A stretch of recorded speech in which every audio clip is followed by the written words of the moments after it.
Hello everyone! Welcome to my channel. This is Mama Jing in New Zealand. For today's video guys is i-share, asan ba ang camera ko? Ito pala. For today's video guys, or mga mamshis, i-share ko lang sa inyo paano nagsimula ang aking New Zealand journey. Paano ba ako napunta sa New Zealand? Bali, gusto ko lang tong i-share in case may mga same situation or may gustong manood at ma-inspired at gusto ring mag-New Zealand kagaya ko. Bali, yung story is, yung mga kaibigan namin ang nauna talagang nag-apply going to New Zealand. Tas, alam niyo na, ako kasi yung klase ng tao na ang bilis mainggit. Nung narinig ko na mag-New Zealand yung mga kaibigan ko, syempre, nakikisiksik ako. Sama ako dyan, sabay ako dyan. So, nagpasa ako ng application, on the spot, unplanned talaga siya. Tas, hindi ko naman in-expect na ganun pala siya kabilis. Last year lang kasi nag-o-open ang boundary ng New Zealand kasi di ba galing sa COVID nag-close yun sila. Kaka-open lang nila, I think August, if di ako mali. Then mga October, ganun kami nag-apply, end of October.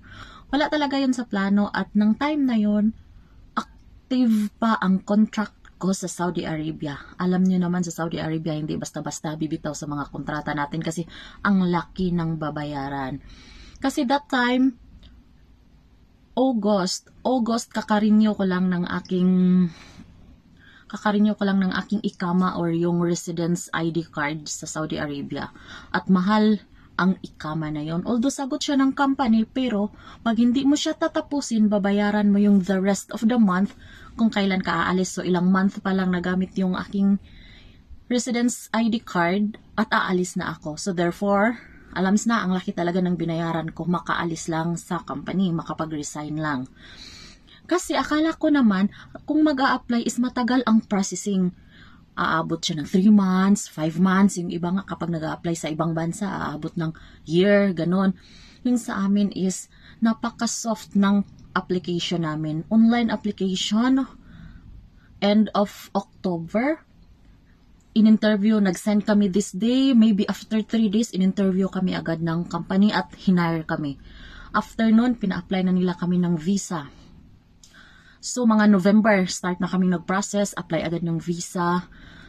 And by December, sa batch namin, ako ang pinaka-last na na-approve ang visa, pero na-approve ako December 19.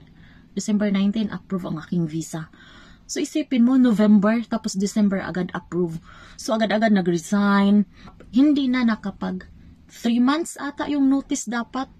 Ang notice na nabigay ko is 1 month lang. Alangan naman, may visa ka na, magstay ka pa ng matagal doon sa bansang pinagtatrabahoan mo.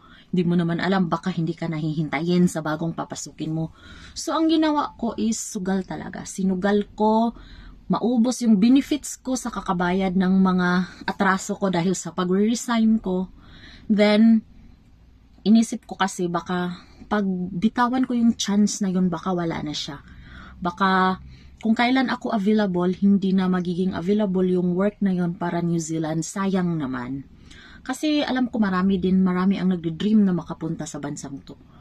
So, parang yun, namimili ako na magbayad ng malaki para makaalis lang sa company ko at makapunta sa New Zealand. At mas pinili kong magbayad.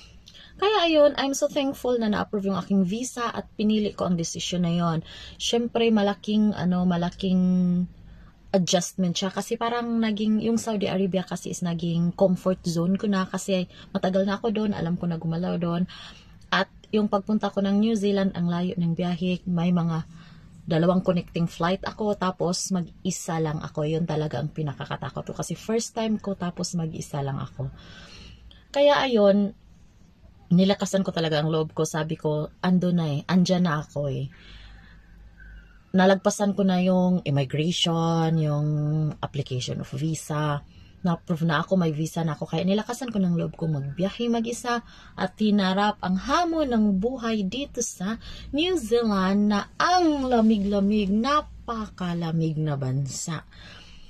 Excited na nakakatakot. Siyempre first time, pero ganyan lang naman yan. Pag nandito ka na, masasanay ka na rin, makahanap ka na rin ng mga kaibigan, at saka may mga nauuna naman sa akin na mga katrabaho ko before sa Saudi Arabia. Kaya para sa akin, mas madali lang kasi may malalapitan ako pagdating ko nito sa New Zealand.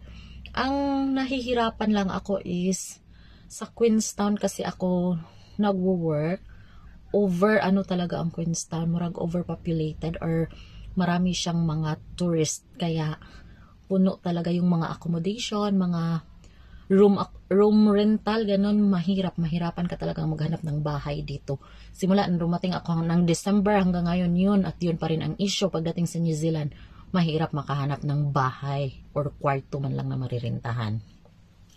Pero as of now, I'm stable. Ito na yung room ko, although medyo maliit lang siya, may kamahalan, pero at least may bahay na ako na tinitirahan. May kwarto akong tinutulugan, ganon. So yun yung naging journey ko.